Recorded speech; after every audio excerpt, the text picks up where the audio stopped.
Hello. Happy almost Valentine's Day, one of my favorite holidays. I love all the holidays. It's just me. Today on episode 64 of Living Well Today, I am Angela and I want to welcome you to the perfect timing of your life.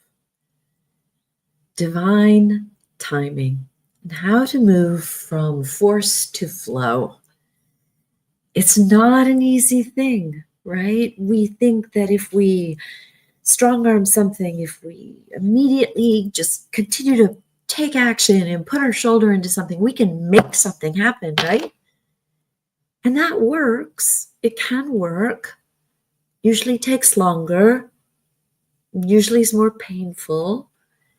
Not always the most beautiful result as a cause and effect. So when we talk about each week here as we gather, whether you watch this live or on replay, first and foremost, thank you for being here. Secondly, if any of this resonates with you or you believe that it will resonate with someone you know, love, care about, even don't perhaps love, and in fact have challenges with, it might be interesting to share this or some of these other episodes that I do or words of the week that I do that you'll find on my website, angelamoonin.com. You'll find them at YouTube and on my Facebook and LinkedIn pages. So what I want to share with you is that we often think that something's not happening fast enough. So I've done a word of the week on this as well, on patience. Patience. What if everything's unfolding perfectly as it should in divine timing? And I ask it as a what if to get your receptors to open up to the idea that that is true. I'm here to tell you it is true. And I've experienced, I'll share a couple of stories recently, actually, in my own life, that this is true, where trusting in the flow of life, that life works if you just let go and go with the flow. I've sung this little ditty often, row, row, row your boat gently down the stream. You ever tried to row upstream? You ever tried to swim against the current? Yeah, it's not an easy thing. We make life, sometimes we make it harder, often. We make it harder than it maybe needs to be. So today we're going to express and explore this flow of life and embracing patience. That word of the week I was referencing a moment ago is patience. I've done a word of the week on that before. And how to recognize when unseen, otherwise unseen forces are working in our favor, trusting in that. And when we shift from pushing to allowing, letting the tide flow in, we make space. We make space for magic. We make space for miracles, which happen every day. So how do you align with this life's perfect rhythm, this ebb and flow and go with the flow thing, especially when you want something dearly or you do feel a sense of desperation or really deep need for something or someone or a job, whatever it might be.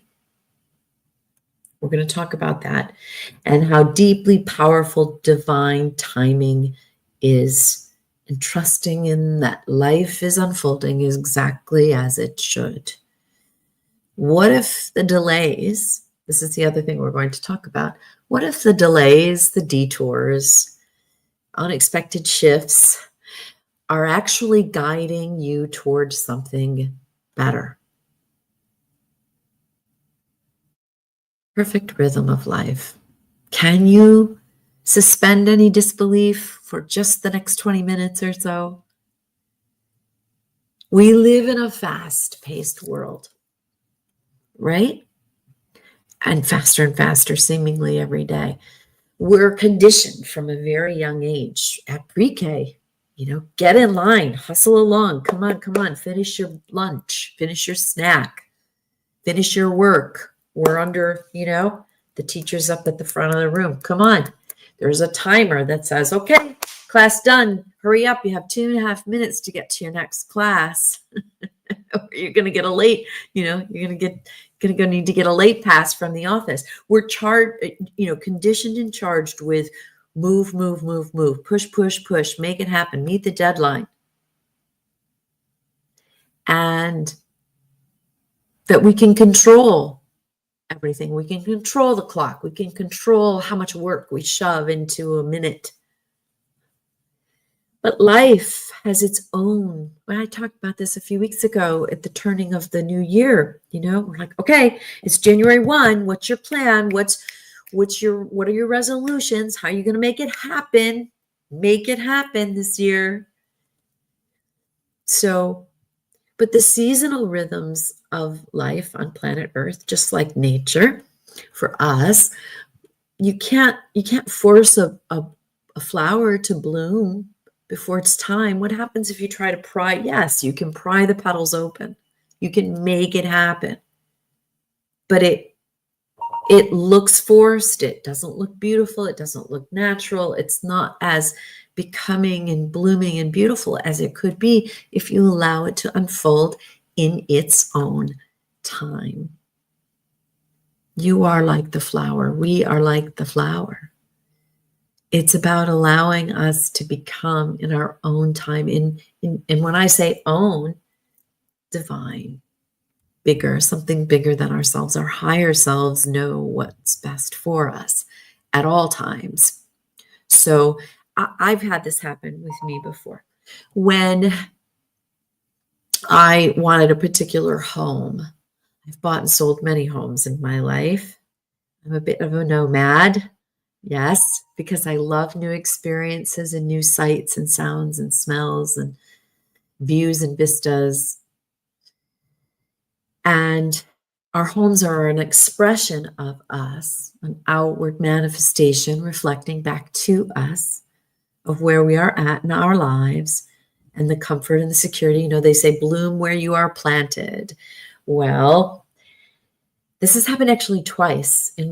Is that right? Twice or 3 times? 3 times where I have put an offer in on a home and didn't get the home and was just so disappointed that I didn't get the home. And then a few months later, or even in my case of the home I'm in right now, almost a year later,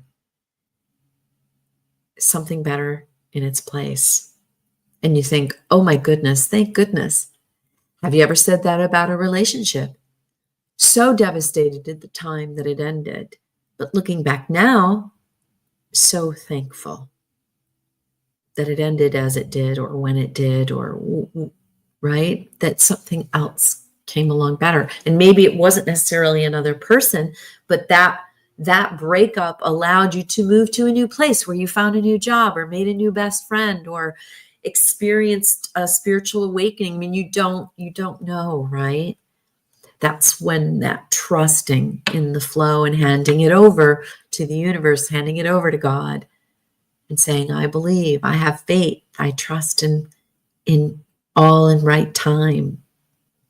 When we try to force something, and I've got another story on forcing something. When we try to force something, when you push against something, it is the law of nature for that to resist it. Very rarely do you push against something and it just gives way, okay?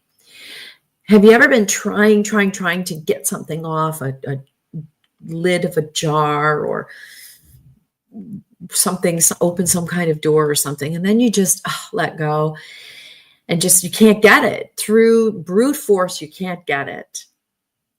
Try pushing a puzzle piece into a piece that it doesn't, a square into a round hole, right? It doesn't work. But sometimes the slightest nuance and just softening your touch and letting go and releasing it, and then it comes together. So rather than resistance, rather than the frustration and the angst and the burnout from trying, what I'm proposing is to release around that and to accept things as they are, right where you are. What are the signs? Being open to the synchronicities of life, which is divine timing.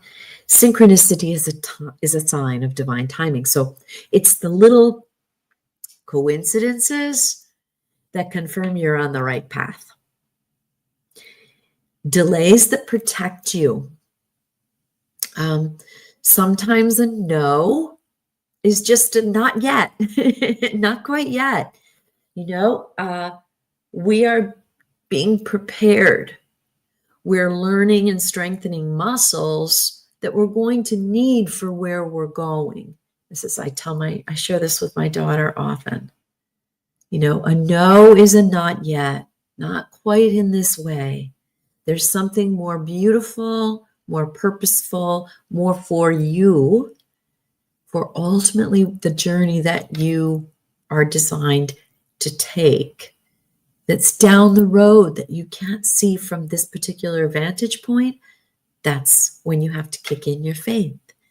So those no's, not quite yet, are blessings in disguise, just like the houses falling through the deals didn't work out for me. Another sign of divine timing is this knowing, this what we call a gut feeling or intuition, using your third eye and your connection, your crown chakra, your connection to the higher realms of consciousness. That intuition, that intuitive sense that I feel like, and I have felt this actually for a few years, like there's something bubbling. It's just not quite there. I'm not quite ready. There are other lessons I have to learn before X, Y, or Z happens. These are the stories I share with myself in my quiet time when I feel those feelings of angst or impatience or frustration or fear welling up within me.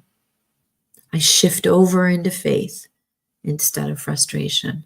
I shift over and embrace stillness and surrender rather than action and force and planning. When a door closes in front of you, I'm going to share a personal story here with my daughter.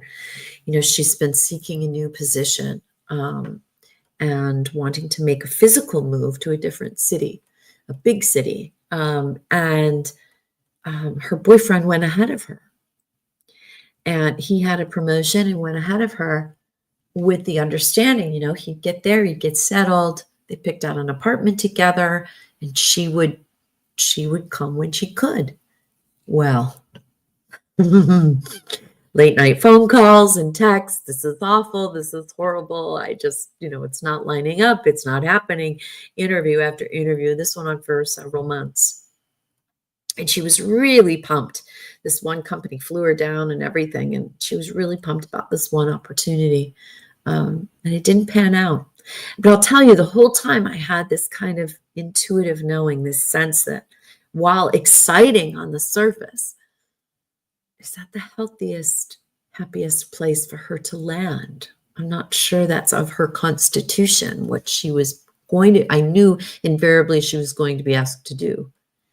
And she just kept going. I said, you got to keep the faith. You got to keep going. You've got to keep moving, and moving in the sense that staying positive, staying in a place of resourcefulness.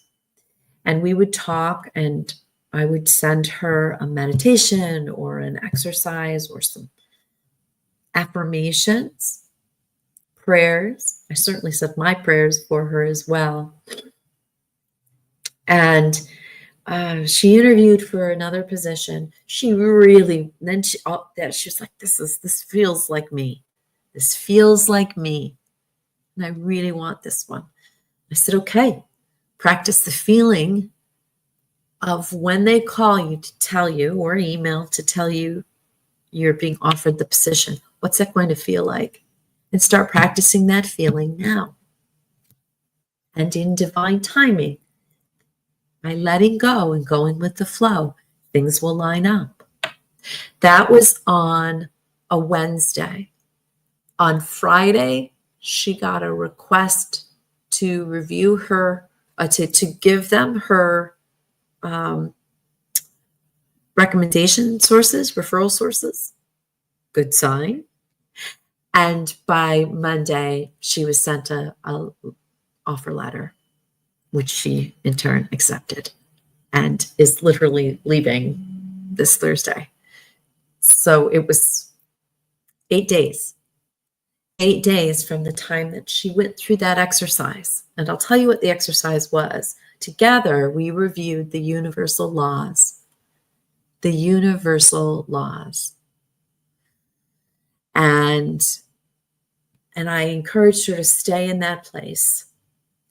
And essentially what we determined together was that by basking in, by embracing, by staying in the place of focus on the universal laws versus manipulating and controlling external circumstances that are beyond our control, that by focusing on that and staying in that space, everything else would take care of itself as it should, in the right time and in the right way for her. 8 days later, she's leaving, ready to go, with a really wonderful opportunity in her new city, in her new chapter with her partner. So, when you bump up against delay or denial, try asking yourself this: why isn't X, Y, and Z happening? Why isn't that happening? For me, I really would love to more and more be shifting my work from storytelling and marketing to well-being. I'm doing that work now and offering that in service, but the timing of me actually earning money for my work hasn't lined up yet. So I go inward and I ask, why isn't this happening? Why not yet? Why? It's been a few years. I'm developing a lot of heartfelt content and staying consistent, and I'm in the driver's seat on this, not you, the audience, I'm in the driver's seat with God, the universe, with my higher self, and with my soul. So what is it from a divine timing standpoint? What is the delay teaching me? I think part of it might be for me to get simpler with things. We as beings tend to overthink and overcomplicate things. And plus through this constant desire and wanting for things to grow and blossom, we get into the mindset of doing and making something happen. So I say every week, These episodes are for sharing, yes, often tools for learning for me as well, especially when I reflect back and I hear them, because I give myself talking points and I kind of have a sense of where I want to go. But a lot of this is just stream of consciousness that I'm thinking and sharing and feeling aloud. So when you're asking yourself those questions, get quiet, be still, be present, and surrender. Appreciating that sometimes it's not about the action. Sometimes it's just about the allowing to come in. We have to show up in some way. We have to show up in an inspired action way. You can't simply just lay in your bed every day, isolated from the rest of the world, and expect that you're going to build this, amazing thing. And I think that could be part of it for me too. I have spent, the last 20 years essentially working on my own. I work with clients, etc., but I'm not in a social environment on a daily basis. I'm in the comfort. Yes, one side of the coin is I'm in the comfort of my own home. I'm not racing and beating traffic on an alarm clock every day, and I haven't had to for 2 decades, and that's quite a blessing in so many ways. The other side, right? We often talk about 2 sides of the coin. The other side of that coin is that it is me, myself, and I am me, myself, and God, me and myself and higher self, working as a team. I don't have a lot of input from others. I love the emails and the messages and the texts, etc., that I get from you. I have to intentionally put myself into social surroundings with, of course, people and energies that I want to be around that will help teach me and support me.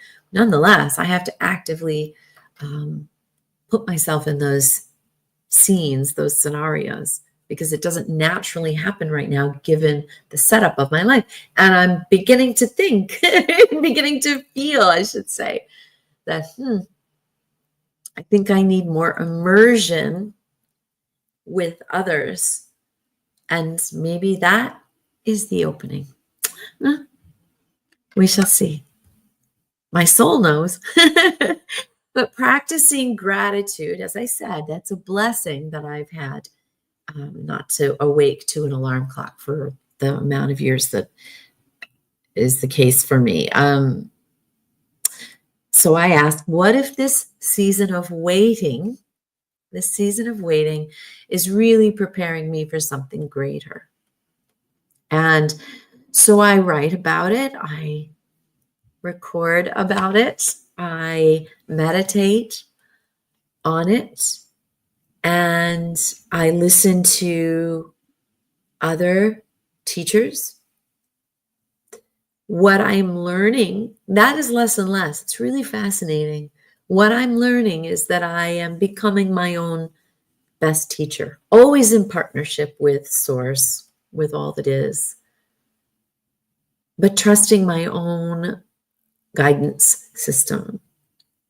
So I do love input from other teachers and those who've gone before me and those who have realized things that I've not realized yet. And at the same time, I'm also realizing the more I am seeking those answers outside of myself, the less I am strengthening my very own muscle to answer those questions for me, through me. Does that make sense?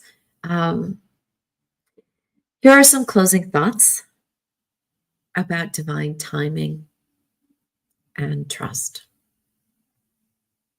Trust, I know trust for me is my biggest lesson in this life. And karmically, etc., trust and safety and security in that trust that I can be my own resource, trust that I can be safe, trust that I can be loved, and that I can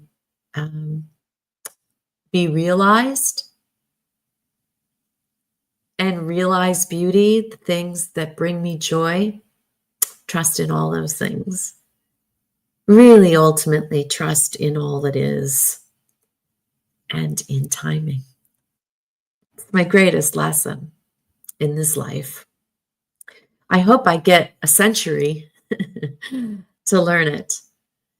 So ask yourself, in the quietness of your home, your car, your office, what if life is always working out for me in my favor, that the universe has my back? Even though when I'm in it, sometimes it doesn't, in a situation, it might not feel that way. It doesn't look that way. Can I suspend that judgment, that negative, lower feeling, and instead shift upward into faith and trust? When you trust divine timing, you move from force to flow. And whenever we flow, that's through the blood pumping through our heart, through our veins, the oxygen to our lungs and all our organs, all of that flowing, flowing, flowing. What happens when that doesn't flow?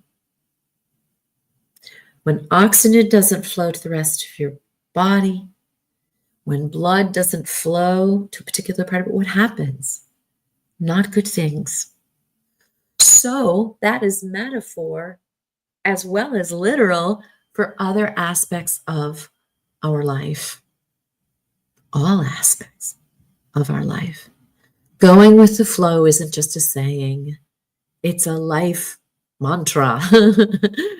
It's the single most important lesson we all can learn while we are here, is to trust in the flow of things and in the time of things. Notice when you're trying to force something instead of trust something. I use this example with my daughter often. When you put your order in at the restaurant, you don't check in every 30 seconds to see if it's coming. You know it's going to be some time. You don't know how long, but you know it's coming. That trust. You put your order in, it'll be here. That's the same feeling right there. I can feel it right there in my heart. I just felt it. It wells up as a giggle. Our bodies are the best compass. Yeah, I'm lots of emotion. Something was blocked right there. It's flowing again. Woo! Wow, that was strong. I'm sorry about that. I didn't realize you don't know until you know. So trust from force to flow. Your money will flow, your love will flow, your blood will flow, and whatever is coming to you will come to you in love and peace and with ease, with much greater ease than forcing it into being. Share your thoughts with me. Where are you in your life? Does this resonate with you? Can I assist you and guide you in any way? I would love to work more and more in this space with people in a way that supports me and all of us. So where is divine timing at work in your life? I'd love to hear it. Thank you for tuning in this week, and happy Valentine's Day. Whether I've spent many Valentine's days on my own, sometimes with girlfriends, sometimes with lots of friends,